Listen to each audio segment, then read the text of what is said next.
Hello बच्चों, model classes में आप सभी का पुनः स्वागत है और मैं हूं भगवान लाल कुमार। जैसा कि आप जानते हैं, हम गोलीय दर्पण पढ़ रहे हैं। गोलीय दर्पण द्वारा बना हुआ प्रतिबिंब कैसा होगा? वास्तविक होगा या काल्पनिक होगा? उसकी स्थिति क्या होगी? उसका आकार क्या होगा? बड़ा होगा, छोटा होगा या वस्तु के बराबर होगा? इन सभी बातों का निर्धारण करने के लिए हमें किरण आरेख की जरूरत पड़ती है। किस चीज़ की जरूरत पड़ती है? किरण आरेख। किरण आरेख की जरूरत पड़ती है। किरण आरेख हमें मदद करता है प्रतिबिंब की प्रकृति, नेचर, स्थिति और सापेक्षिक आकार के अन्वेषण में। प्रतिबिंब की प्रकृति, स्थिति और सापेक्षिक आकार के अन्वेषण में हमारी मदद करता है किरण आरेख। Exploring the nature, position and relative size of image। तो किरण आरेख बहुत ही महत्वपूर्ण चीज़ है प्रतिबिंब के बारे में जानने के लिए। जो कुछ भी हमारे मस्तिष्क में सवाल उठते हैं, उन सभी का जवाब हम किरण आरेख के माध्यम से खोजते हैं। किरण आरेख में प्रकाश किरणों की सहायता ली जाती है और जब ये दर्पण पर आपतित होते हैं, दो दर्पण हो सकते हैं जैसा कि आपको पहले से पता है, अवतल दर्पण या उत्तल दर्पण। तो जब प्रकाश की किरणें दर्पण पर आपतित होती हैं और दर्पण से परावर्तन के बाद उनकी क्या दिशा होती है और वे आगे जाकर कहाँ कटती हैं या कटती हुई प्रतीत होती हैं, कहाँ वास्तव में कटती हैं या कटती हुई प्रतीत होती हैं। अवतल दर्पण की स्थिति में वास्तव में कटती हैं, उत्तल दर्पण की स्थिति में कटती हुई प्रतीत होती हैं।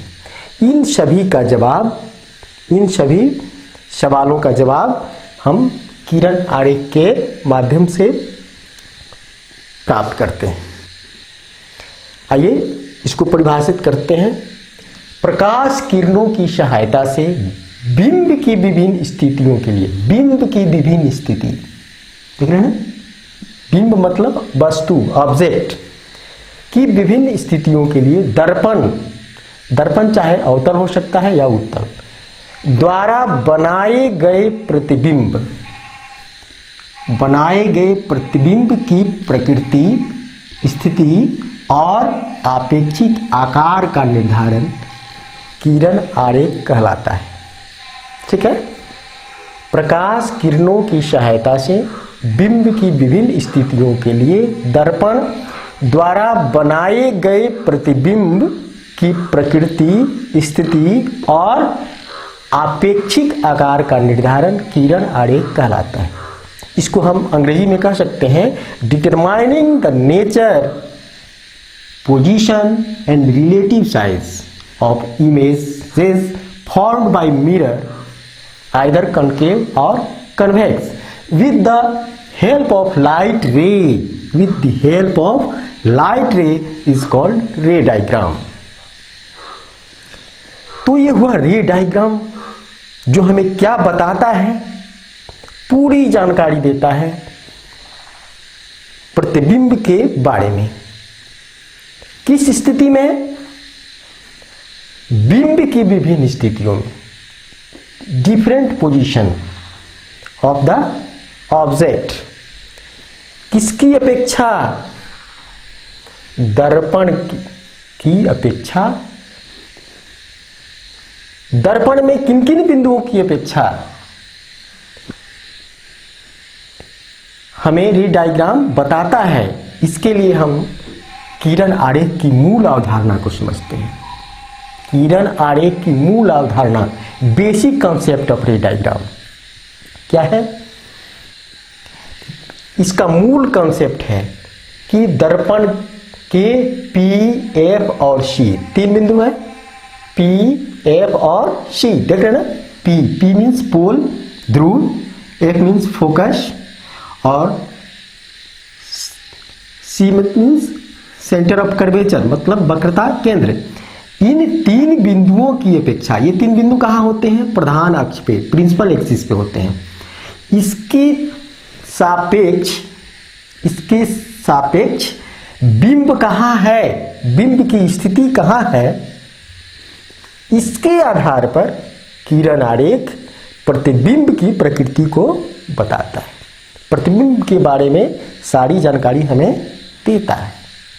वही है कि दर्पण द्वारा बने प्रतिबिंब की प्रकृति, स्थिति और सापेक्षिक आकार बिंदु, कौन कौन बिंदु? पी, एफ और सी। देखिए यहाँ पी, एफ और सी अवतल दर्पण में। उत्तल दर्पण में देखिए पी, एफ और सी के सापेक्ष बिंब, ये बिंब है, वस्तु है, ऑब्जेक्ट है, कहाँ है? अलग अलग स्थितियों में रखेंगे, डिफरेंट पोजीशन में रखेंगे और तब इसके प्रतिबिंब कैसा बनता है, इमेज कैसा बनता है, इसको हम किरण आरेख की सहायता से समझेंगे। तो वही कहता है कि दर्पण द्वारा बने प्रतिबिंब की प्रकृति, स्थिति और सापेक्षिक आकार बिंदु पी, एफ और सी, पी, एफ और सी के सापेक्ष बिंब की स्थिति पर निर्भर करता है। किसकी स्थिति पर? बिंब की स्थिति पर। बिंब कहाँ है, वस्तु कहाँ है, ऑब्जेक्ट कहाँ है, इस पे डिपेंड करता है। इसको अंग्रेजी में कह सकते हैं nature, position and size of image formed by mirror, a mirror depends on position of the object in relation to points P, F and C, where P, F and C have their usual meanings. उनके सामान्य अर्थ हैं। आप जानते हैं P का अर्थ पोल होता है, ध्रुव होता है, F का अर्थ फोकस होता है और C का अर्थ वक्रता केंद्र होता है। ठीक है ना? तो इन तीनों बिंदुओं के सापेक्ष बिंब की स्थिति ही यह निर्धारित करती है कि प्रतिबिंब कहाँ बनेगा और उसकी प्रकृति क्या होगी, स्थिति क्या होगी और उसका सापेक्षिक आकार क्या होगा। यहाँ सबसे महत्वपूर्ण चीज है बिंब की स्थिति, position of the object in relation to किसके? P, F and C. ये मूलभूत अवधारणा है। इसको समझने के लिए हमें 5 स्थितियों पर विचार करनी पड़ती है। कितनी स्थितियों पर? 5 स्थितियों पर। ठीक है? हमें जब प्रतिबिंब की प्रकृति, पोजीशन और रिलेटिव साइज को एक्सप्लोर करना होगा, खोजना होगा, अन्वेषण करना होगा, तो हमें 5 स्थितियों पर विचार करना होगा। कितनी स्थितियों पर? 5 स्थितियों पर। पहला स्थिति है, आइए इसके पहले थोड़ा सा और जानते हैं। ये हमारा अवतल दर्पण है, ये उत्तल दर्पण है। यहां देखिए ये प्रिंसिपल एक्सिस है। प्रिंसिपल एक्सिस मतलब प्रधान अक्ष, जिस पर P दर्पण की पृष्ठ पर स्थित है, F और C देख रहे हैं ना। उत्तल दर्पण में ये प्रधान अक्ष है, प्रिंसिपल एक्सिस है, इसमें P, F और C यहाँ है। सभी बिंदुओं की, तीनों बिंदुओं की स्थिति को आप देख रहे हैं, प्रधान अक्ष को देख रहे हैं। तो इसमें हम 5 स्थितियों पर विचार करेंगे दोनों के केस में, चाहे वह अवतल हो या उत्तल हो। आइए, पहला है प्रधान अक्ष से होकर गुजरने वाली किरण। प्रधान अक्ष से होकर गुजरने वाली किरण, ray passing through the principal axis along with the principal axis. Ray passing along with the principal axis क्या होगी जब जाएगी, यहां देखिए प्रिंसिपल एक्सिस है, इससे होकर रे जा रही है। ये एरो हेड ये डिनोट करता है कि इसकी दिशा किधर है, डायरेक्शन ऑफ द रे। Arrow denotes the direction of the रे, यह दिखाता है कि दर्पण की ओर जा रहा है। और दर्पण पर जब यह आपतित होता है तो यह फिर उसी प्रधान अक्ष के साथ साथ क्या होता है, परावर्तित हो जाता है, लौट जाता है। ठीक है ना, देख रहे हैं ना, प्रधान अक्ष से गुजरने वाली किरण दर्पण से परावर्तित होकर उसी के सापेक्ष, उसी के साथ साथ क्या होती है, लौट जाती है, रिटर्न होती है। यहाँ देखिए, यहाँ दिखाया गया तीर का चिन्ह, यह दिखाता है कि यह किरण इसी पर प्रधान अक्ष के साथ साथ ही क्या हो गई है, लौट गई है, रिटर्न हो गई है। देख रहे हैं ना, इसमें देखिए उत्तर दर्पण में ये प्रिंसिपल एक्सिस है, इससे होकर गुजरने वाली किरण देख रहे हैं, डायरेक्शन इधर जा रही है और दर्पण से परावर्तित होकर फिर उसी पर लौट जा रही है, प्रधान अक्ष पर ही लौट जा रही है। ये तीर का चिन्ह देखिए, ठीक है ना। तो ये हुआ कि प्रधान अक्ष से होकर गुजरने वाली किरण दर्पण से परावर्तन के बाद उसी प्रधान अक्ष से ही लौट जाती है। इधर भी देखिए प्रधान अक्ष से लौट जाती हैं, चाहे वह अवतल दर्पण हो चाहे उत्तल दर्पण हो। ठीक है, ये हुआ पहला पॉइंट। दूसरा पॉइंट है प्रधान अक्ष के समांतर गुजरने वाली किरण। किरण जो पैरेलल हो, समांतर हो, किसके, प्रधान अक्ष, ये प्रधान अक्ष है, इसके समांतर ये किरण है। देख रहे हैं, यह भी एक समांतर किरण है। ये क्या होगी, दर्पण से परावर्तन के बाद फोकस से होकर गुजरती हैं। कहां से होकर गुजरती हैं, फोकस से होकर। देखिए एफ से होकर से भी गुजर रही हैं। ये रे दिखा रहा है कि डायरेक्शन क्या है रे का, देख रहे हैं, एरो दिखा रहा है कि इस रे का, लाइट रे का डायरेक्शन क्या है, दर्पण की ओर है। और यहां से परावर्तन के बाद इसकी दिशा देखिए, इधर फोकस से होकर गुजर रही है, पार जा रही है। दूसरा भी देखिए सेम वही चीज है। तो प्रधान अक्ष के समानांतर दर्पण पर आपतित होने वाली किरण परावर्तन के बाद दर्पण के फोकस से होकर गुजरती हैं। कहां से गुजरती है, दर्पण के फोकस से होकर गुजरती है। उत्तल दर्पण में भी देखिए ये वास्तव में गुजरती हैं अवतल दर्पण की स्थिति में, और उत्तल दर्पण की स्थिति में गुजरती हुई प्रतीत होती हैं। क्या होती हैं, गुजरती हुई प्रतीत होती हैं। ठीक है ना। ये देखिए प्रधान अक्ष है, देखना, इसकी समानांतर ये किरण है, तो ये इधर लौट गई, ये डायरेक्शन दिखा रहा है इधर, तो आगे तो बढ़ी नहीं, फोकस इधर है, दर्पण के पीछे है, तो यहां से इसको आगे बढ़ाएंगे। तो देख रहे हैं ना, डॉट डॉट करके बढ़ाया गया है। तो फोकस से देख रहे ना, गुजरती हुई प्रतीत होती है, appears to emerging passing through focus. ठीक है, in the case of convex mirror. ये हुआ हमारा दूसरा स्थिति। तीसरी स्थिति है सीधे फोकस से होकर गुजरने वाली किरण। कहां से, सीधे फोकस से होकर, फोकस से यदि होकर किरण कोई गुजरती है तो उसकी क्या स्थिति होगी। देखिए ये फोकस है, यहां से यदि किरण हो, इधर से गुजारा जाए, ठीक है, तो ये किरण दर्पण से क्या होगा, परावर्तित होकर प्रधान अक्ष के समानांतर हो जाएगी, इसकी दिशा उलट जाएगी, इस तरह से हो जाएगी। ठीक है ना, इसकी दिशा क्या हो जाएगी, इस तरह से। फोकस से होकर गुजरने वाली किरण दर्पण से परावर्तन के बाद प्रधान अक्ष के समानांतर गुजरती है। आप इसको उत्तल दर्पण के केस में भी देख सकते हैं ना। फोकस से होकर गुजरने वाली, प्रतीत होने वाली किरण क्या होगी, दर्पण के समानांतर हो जाएगी, इधर देख रहे हैं। यदि ये ऐसे हो, इधर से आपतित हो ना, तो यहाँ से परावर्तन के बाद इसकी दिशा ऐसे हो जाएगी। ठीक है, तो लगता है कि यह फोकस से होकर गुजर रही है, ऐसा प्रतीत होता है उत्तल दर्पण के केस में। ये हुआ हमारा तीसरा पॉइंट।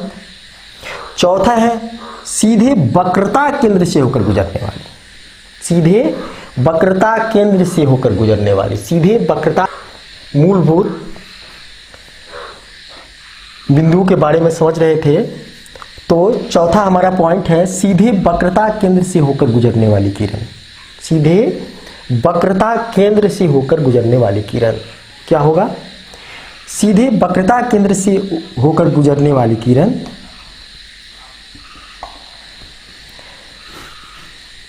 सीधे वक्रता केंद्र से होकर गुजरने वाली किरण ये क्या होगी? फिर उसी रास्ते पे लौट जाएगी। क्या होगी? उसी रास्ते पे लौट जाएगी। वक्रता केंद्र से गुजरने वाली किरण उसी रास्ते से गुजर जाएगी। उत्तल दर्पण के केस में देखने जाती है, यहाँ से तो लौट जाती है, लेकिन ये डॉट डॉट करके दिखाया कि मतलब लौटती हुई प्रतीत होती है, जबकि अवतल दर्पण में फोकस से होकर गुजरने वाली किरण, फोकस से यदि होकर गुजरेगी किरण, इधर से यदि दिखाएं तो फिर इसी रास्ते पे लौट आएगी। क्या हो जाएगी? इसी रास्ते पे लौट जाएगी। ये हुआ हमारा चौथा पॉइंट। पांचवा पॉइंट है कि इन सभी स्थितियों में परावर्तन के नियमों का पालन होता है। प्रत्येक स्थिति में जितनी भी स्थितियां बताई गई, 4 स्थिति, इन सभी स्थितियों में परावर्तन के नियम का पालन होता है। कैसे होता है? इस फिगर को देखिए। सी और यहाँ आपतन बिंदु को मिला दिया गया है। क्या किया गया है? सी और आपतन बिंदु को मिलाया गया। वक्रता केंद्र और आपतन बिंदु को मिला दिया गया। ये अभिलंब होता है। आपतन बिंदु पर क्या होता है? ये अभिलंब होता है सी और आपतन बिंदु को जब मिलाते हैं तो इधर जब कोण बनता है, इसको आई कहते हैं, इंसिडेंट एंगल ऑफ इंसिडेंस, और इसको कहते हैं एंगल ऑफ रिफ्लेक्शन। मतलब आपतन कोण और परावर्तन कोण, देख रहे हैं ना, आपतन कोण परावर्तन कोण के बराबर होता है। यही पहला नियम है ना, और तीनों एक ही। और दूसरा नियम है कि आपतित किरण आपतन बिंदु पर अभिलंब और परावर्तित किरण तीनों एक ही तल में होते हैं। देख रहे हैं ना, ये तीनों एक ही तल में। तो आपतन के नियम का पालन हो रहा है, परावर्तन के नियमों का पालन हो रहा है। इधर उत्तल केस की स्थिति में भी देखिए, यहाँ आपतन बिंदु है, इधर से किरण जा रही है, ये आपतन बिंदु हुआ, यहाँ सी हुआ, सी और एफ को मिलाए, इसको पीछे की ओर बढ़ाया गया। देख रहे ना, मिला रहे हैं। तो यह अभिलंब हुआ, ये आपतित किरण हुई, ये परावर्तित किरण हुआ, ये आपतन बिंदु कोण हुआ, ये परावर्तन कोण हुआ। तो आपतन कोण और परावर्तन कोण बराबर होगा, I = R होगा। और आपतित किरण आपतित बिंदु पर डाला गया अभिलंब और परावर्तित किरण सभी एक ही बिंदु पे हैं, एक ही तल पे हैं। तो इस तरह परावर्तन के नियमों का पालन हो रहा है। यही किरण आरेख बनाने के मूलभूत अवधारणा और तथ्य हैं, जिनके आधार पर हम आगे दोनों स्थितियों में, उत्तल दर्पण और अवतल दर्पण, दोनों स्थितियों में किरण आरेख खींचने की कोशिश करेंगे और प्रतिबिंब की स्थिति को समझने की कोशिश करेंगे। थैंक्स।